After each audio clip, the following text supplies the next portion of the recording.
comme d'habitude, traiter, on va aller un peu plus rapidement. Première question, vous êtes là, hein? Oui, oui, ils sont là. Hello? Ils sont là, ils sont là. Elles sont là. Il y a deux filles et un garçon. Ils sont là. D'accord. L'écran a disparu devant moi. Nadine va gérer. Alors déjà, avant que l'écran se présente, vous me dites, vous avez pu faire la première question, vous avez pu regarder, tel que ça se présentait là, c'était essentiellement des calculs, développement, développer, réduire. Vous l'avez fait? Oui, monsieur. OK. Vous avez trouvé des réponses. C'est vrai qu'on a plus 3. d'écran là. Nadine? Madame Nadine?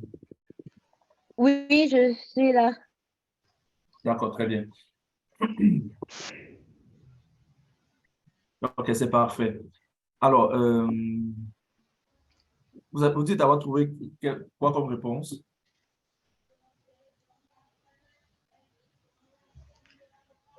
3. OK. C'est quoi le prénom? Wally. D'accord. Wally, quelle a été la méthode rapidement en quelques lignes? J'ai développé, j'ai réduit. Aussi simple que ça. Oui. OK. Est-ce que quelqu'un peut avoir un problème avec ça? Parce que je vois que ce ne sont que des calculs, hein. On calcule tout simplement, on développe, on réduit et effectivement, on devrait trouver 3. Quelqu'un peut avoir un problème avec le développement? C'est tout simplement le développement, rien d'autre à faire, rien de compliqué, naturellement. Ça va pour tout le monde, non?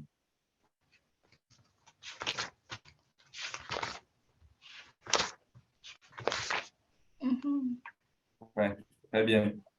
Donc, réponse 3. Méthode développer et réduire simplement avec les méthodes connues. OK, on passe à la deuxième question. Très bien.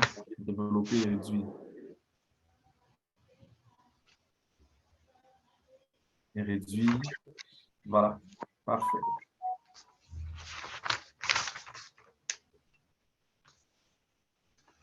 Deuxième question. Alors, deuxième question. Quelqu'un a-t-il, on donne la fonction f et la fonction g, et également on donne f de racine carrée de 3 et g de 5 racine carrée de 2. On demande que vaut la somme f de 0 plus g de 3, plus g de 0. Que vaut cette somme? Quelqu'un a-t-il trouvé? Je vais faire ça ici.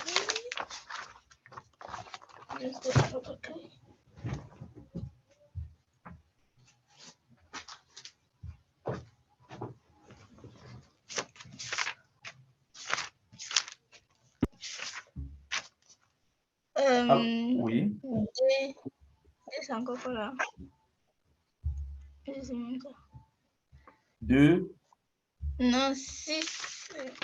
Oui, 6, je vois ici, 6, ça correspond au D.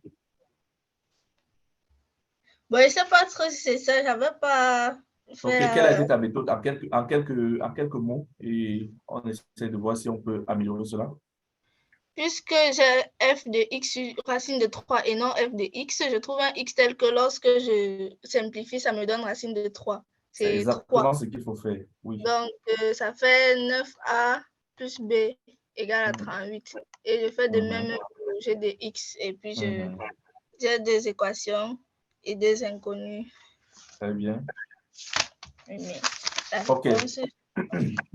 Très bien. Je vais reprendre pour les autres ce qu'elle vient de dire.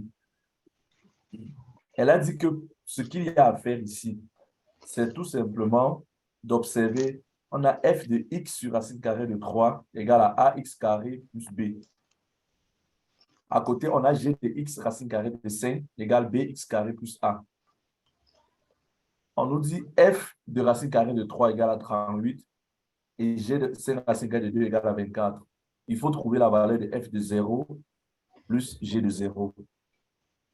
Ce qu'il y a à faire ici, c'est d'essayer de trouver quelles sont les valeurs de petit a et petit b qui sont là. Et pour le faire, on va utiliser les deux relations qui sont en bas là, notamment f de racine carrée de 3. Nadine, tu as ton curseur, s'il te plaît? Tu peux nous aider avec? Très bien. F de racine carrée de 3 égale à 38. Alors, quand je me sers de cette relation, cette première relation-ci, je monte légèrement en haut. Je vois f de x sur racine carrée de 3 égale à ax carré plus b. Oui, cette relation-ci. Je me pose dans la question.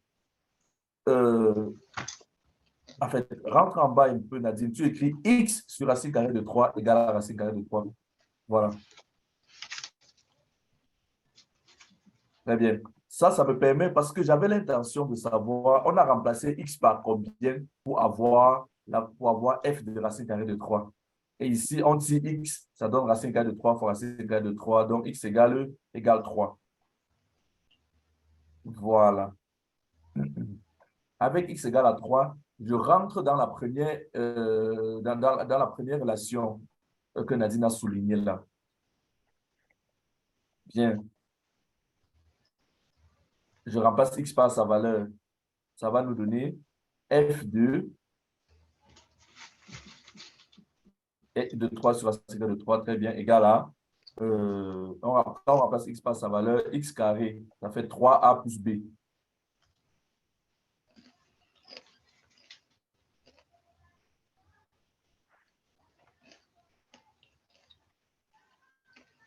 Ça va? Oui, en fait, 3 au carré, après, on fait 9a plus b, très bien, égal à, on sait que f de racine carrée de 3, écrit en bas, f de racine carrée de 3, c'est 38.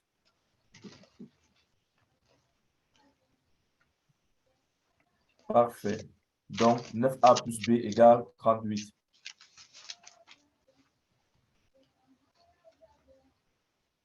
Super. On fait pareil pour la deuxième relation, pour G. On se pose la question. X racine carrée de 5 égale à 5 racine carrée de 2. Que vaut donc X? X égale 5 racine carrée de 2 sur racine carrée de 5. Qui donne racine carrée de 5 fois racine carrée de 2. C'est-à-dire, oui, racine carrée de 5 fois racine carrée de 2. C'est-à-dire racine carrée de 10. OK. Maintenant, lorsque x vaut racine carrée de 10, on prend la même relation, on remplace dans l'expression de g. G, lui, très bien, dans la relation 2. Ça devient g de, on va faire x racine carrée de 5, ça fera g de,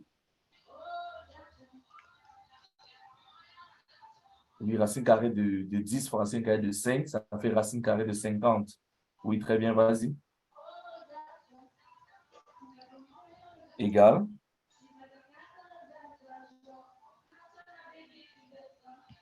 C'est 10b plus a. Il y a la musique chez qui comme ça? Très bien. Alors, maintenant, racine carrée de 10 fois racine carrée de 5, ça fait racine carrée de 50. Et racine carrée de 50, lorsqu'on développe un élément de facteur premier, on trouve encore 5 racine carrée de 2. Très bien. Voilà. Donc, en haut là, on a donné une relation. On a dit que g de 5 racine carrée de 2 est égal à... Tu montes encore un peu, Nadine. On a dit g de 5 racine carrée de 2 égale à 24. Très bien. Ça va? Oui, très bien. G de 5 racine carrée de 2 égale à 24. Donc, je reviens en bas là. Ça veut dire que oui, 10b plus a égale 24. Alors, maintenant, je retombe à ce que notre, c'est Wally, c'est ça? Ce qu'elle nous disait. On obtient un système étoile. Tu vas mettre étoile là sur le premier système, Nadine.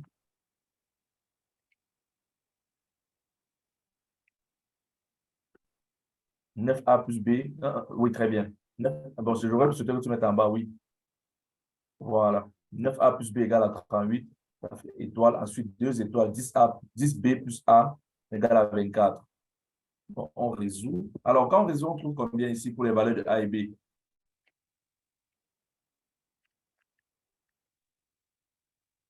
Allô? Je ne sais pas si mes calculs étaient bons parce que j'obtiens des fractions ici. Ah bon? Oui. Mais essaie de regarder ce que Madame Nadine vient d'écrire. Tout ce qu'elle a écrit est quand même correct. Attends, on regarde. On Oui, obtient j'ai finalement, les fractions. très bien, voilà, on obtient ce système-ci que l'on peut résoudre. Oui, oui, par exemple, par la méthode du déterminant ou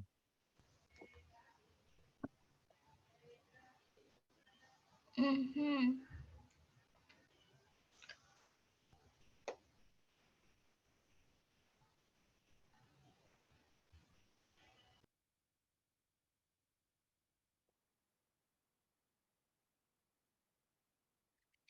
très bien, 356. Lorsque vous faites 356 divisé par 89, ça fait combien déjà?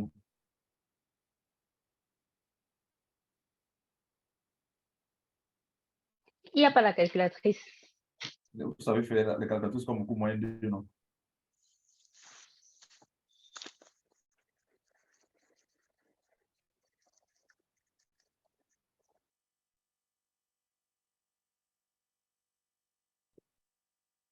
Madame Nadine, vous pouvez continuer avec le delta B. Delta B égale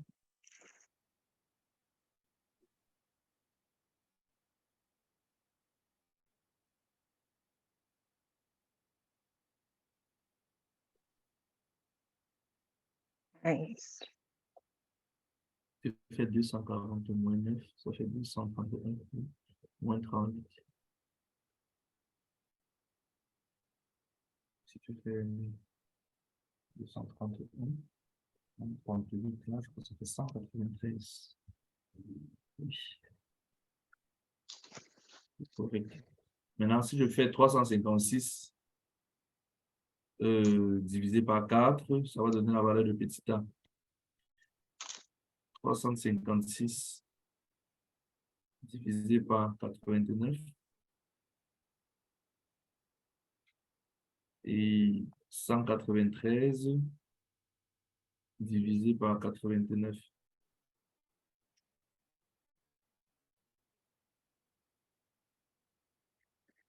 OK.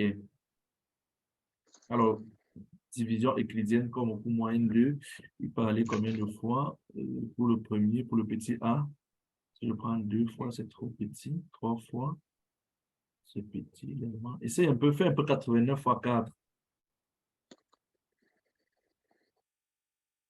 89,6. Oui, c'est correct. 32, 30. Eh? 4 fois 8, 32. 32 plus 4, 36. Non, plus 3. C'est plus 3, c'est 35. Là, c'est correct. Donc, la Oui. réponse, donc A, c'est 4. Maintenant, B, 89 fois, si c'est 80, ça fait 160. 10, Ça 8 fait fois 2. 2. Oui, Ça fait exact. 2. Très bien. Maintenant, essayez de revenir ici au départ, là où c'est F de, sur les valeurs de, on a A, c'est 4, B, c'est 2. Très bien. Ici. Oui, tout à fait. Donc, en haut de 1, là, tu peux écrire F de X égale 4x carré plus 2.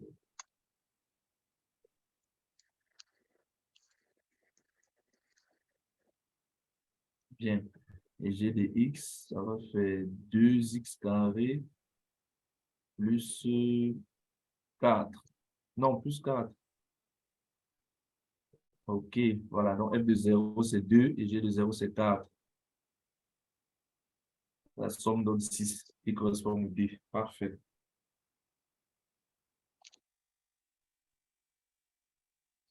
Je vais un peu changer d'application parce que l'application, s'il ne me permet pas de partager comme je veux, je vais passer à OneNote. D'accord.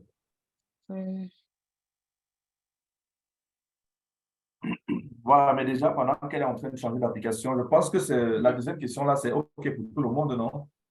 C'est OK, monsieur Achille. Madame Nadine, essaye de regarder la liste dans la salle d'attente de Zoom et tu peux ouvrir ton Team et tu partages directement ton écran à partir de Team comme la dernière fois. Donc, pour Zoom, il y a les gens qui sont en salle d'attente. OK, c'est bien. J'ai accepté. C'est bien. Et tu dis que Tim a fait quoi? C'est bon, je peux gérer ça à partir de mon ordinateur parce que les gens sont sur Team et sur Zoom en même temps. Ça va. OK. Ça va? Je vais arrêter de partager mon écran un moment parce que je dois changer d'application en fait. Notre chef ne permet pas d'étendre l'écran. D'accord. D'accord. Bon. OK.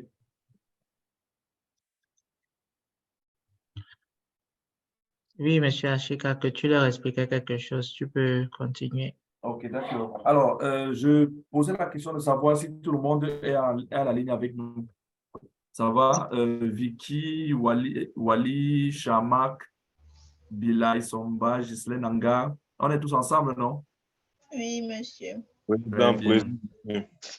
Très bien. Alors, donc, c'est OK déjà pour les premières et deuxièmes questions. Dans un très court instant, on va passer à la troisième question. Et vous allez vous rendre compte que, tel qu'on vous le dit très souvent, lorsque vous avez peut-être une épreuve de QCM, si vous avez une épreuve de 80 questions, ne traînez pas trop sur une question. Vous savez, vous n'êtes pas toujours obligé d'aller dans l'ordre. Il y a des questions qui sont souvent beaucoup plus faciles à aborder. Parce que l'essentiel, c'est de faire le maximum et de trouver le maximum de questions proposées. Évidemment, quand votre esprit est suffisamment préparé et vous avez l'esprit d'éveil, vous pouvez très facilement vous retrouver sur les questions beaucoup plus accessibles pour vous. Voilà. Donc, c'était OK pour la deuxième question. On passe sans transition à la troisième question, qui semble toujours être calculatoire. Alors, voilà l'opération qui est présentée devant nous. Quelqu'un a proposé quoi? Vous proposez quoi rapidement? Vous avez trouvé quoi? B. Le B. C'est Wally toujours? Oui. OK. Qui d'autre a trouvé autre chose? Alors, Wally, quelle a été ton approche? Comme j'ai le logarithme de 12 à la base de 6, je ne sais pas, c'est comme ça qu'on dit en français. Oui. Ça donne logarithme de 2 fois 6 à la base de 6, qui donne logarithme de 2 base de 6 plus logarithme de 6 base de 6. Et puis, j'ai effectué un changement de base pour avoir la base 4. Et puis, c'est sorti. La réponse est sortie. Oui, ça, c'est la méthode. Ça, c'est l'une des méthodes. Je suggère que tu y ailles plus rapidement. Si Madame Nadine est avec nous, qu'elle prenne au fur et à mesure, plus calmement. Donc, tu reprends un peu, s'il te plaît. Je dis, tu as commencé par comment? Logarithme de 12 à la base 6, c'est logarithme de 2 fois 6 à la base 6. Très bien. Qui donne logarithme de 2 base 6 plus logarithme de 6 base 6, donc 1.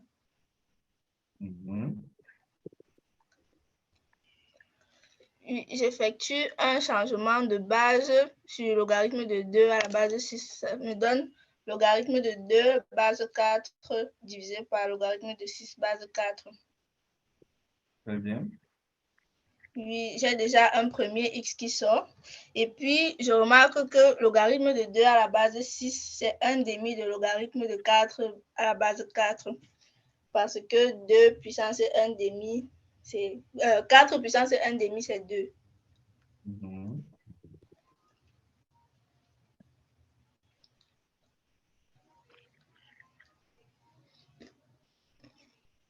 Donc, je réécris logarithme de 2 à la base 6 comme logarithme de 4 puissance 1/2. Base 6, je crois, c'est ça. Oui. Base 4, pardon. Qu'est-ce que je suis où même? Désolée.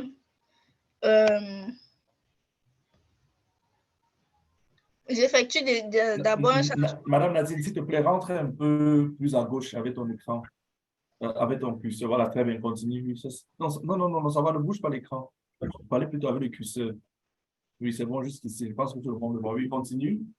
J'effectue d'abord un changement de base pour avoir logarithme pour avoir la base 4. Ce qui me donne logarithme de 2 à la base 4 divisé par logarithme de 6 à la base 4.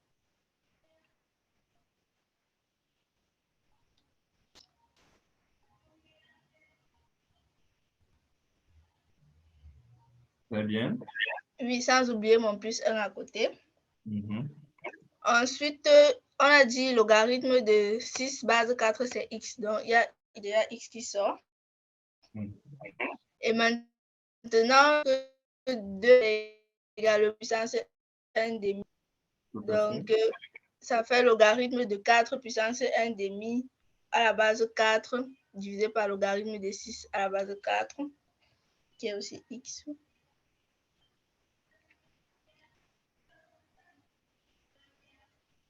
Plus 1. Voilà. Et maintenant, ça me donne 1 demi de logarithme de 4 base 4, donc 1. Et 1 demi, en fait. Voilà.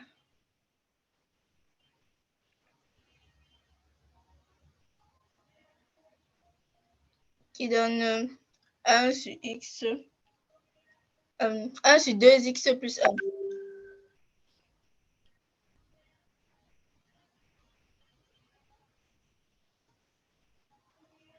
Et lorsqu'on développe, ça donne le... Le b. Parfait. Donc, tu as que la réponse B. Ça, c'est correct. C'est bon pour tout le monde? Y a-t-il une méthode, un raccourci pour ça? Ce que je peux peut-être suggérer dans ce genre de questions, n'est-ce pas? Oui. Si vous avez, la méthode que tu as utilisée, c'est la méthode directe et c'est la méthode la plus appropriée. Maintenant, s'il arrive, par exemple, là je parle pour tout le monde, que quelqu'un arrive là et ne réussisse pas, je ne sais pas, et n'a pas les différentes techniques de changement de base. Vous voyez, parce que là, c'est le nœud. Si tu ne sais pas comment passer, par exemple, de la base 2 à la base 4, tu peux avoir de la difficulté pour faire ce genre d'exercice. Tout le monde m'écoute? Oui. OK. Maintenant, dans ce cas, vous pouvez procéder un peu par tricherie. C'est-à-dire, comme c'est un QCM, vous pouvez peut-être prendre... Alors, je vous le dis très rapidement. Essayons de faire une méthode par tricherie. Nadine, allons un peu... Bon, enfin, bref. Je prends par exemple la réponse A. Vous voyez, tu écris logarithme en base 4. Bon, n'écris pas encore. Lorsque je regarde, oui, c'est-à-dire que je veux tester si la réponse A marche. Et si ça ne marche pas, je vois ce qu'il faut ajouter à la réponse A pour que ce soit correct. Je teste peut-être le A et le B. Comment tester? Prends par exemple, écris en bas ln de 6 sur ln de 4. Sur ln de 4 égale à x. Bien. Maintenant, tu vas un peu à côté, devant là, tu mets ln de 12 sur ln de 6 égale point d'interrogation. Monsieur Bonaventure, pouvez-vous fermer votre micro, s'il vous plaît? Voilà, à ce niveau, si tu te poses la question, ne sachant pas continuer, ça c'est pour quelqu'un qui ne connaît pas faire les changements, qui n'a de base, il se dit donc, OK, qu'est-ce qu'il faut faire? En supposant peut-être que la réponse correcte ici, c'est la réponse A. Il va rapidement faire un développement. Vous comprenez un peu ce que je dis? C'est-à-dire, il revient ici, il suppose que ln de 12 sur ln de 6 égale à x plus 1 sur 2x. X plus 1 sur 2x. Voilà, il développe rapidement, dit implique, c'est-à-dire en quelques 30 secondes. 2x ln de 12, écrit 2x ln de 12 égale x plus 1 le tout ln de 6. Très bien. Il va essayer de mettre x en facteur pour tirer x. Et voici x donne la valeur ci. X facteur A. Je crois qu'il y a un 2 qui marque, oui.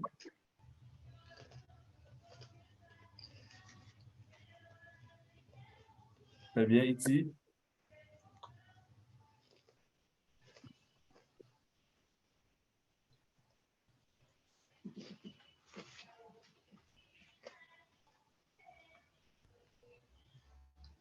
Ça me donne x égale à, bon, 2 ln de 12 moins ln de 6. C'est encore, bon, ln de 12, 2 ln de 12, c'est encore ln de 12 au carré. C'est-à-dire ln de 144. Je parle de ton dénominateur.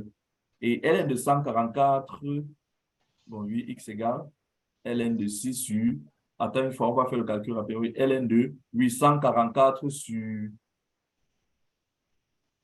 144 sur 6, je crois que ça va faire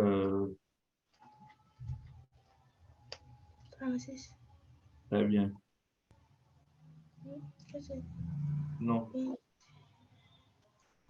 ln de x sur. Très bien. Bon, dans tous les cas, est-ce que ça donne la bonne réponse? Est-ce que ça donne donc mon ln de 6 sur ln de 4?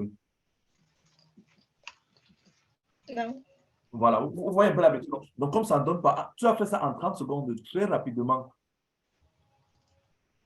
Alors, ce que tu fais, Nadine, tu effaces un simplement de x plus 1 à partir de x, vous pouvez traduire jusqu'à x plus 1 sur 2x.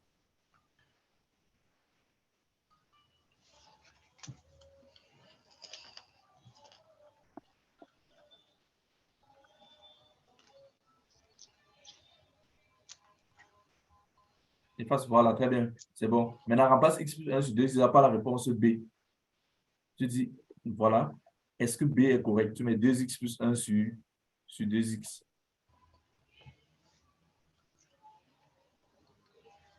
Voilà, on refait rapidement le même développement. 2x ln de 12 égale ln de 6 facteur 2x plus 1. Et on essaie de mettre x en facteur.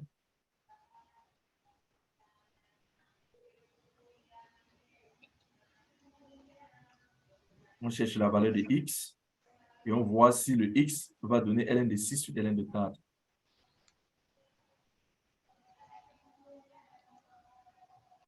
Sur, oui, ln de 12 moins.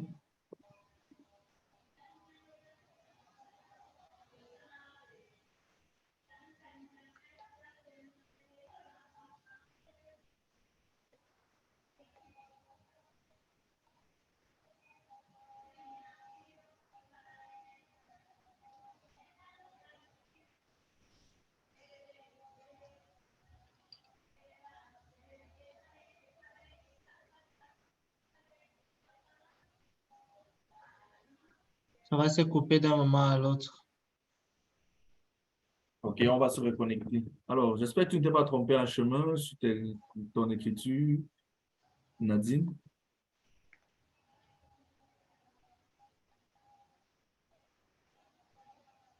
Deux x ln de 12 égale à 2x ln de 6 plus ln de 6.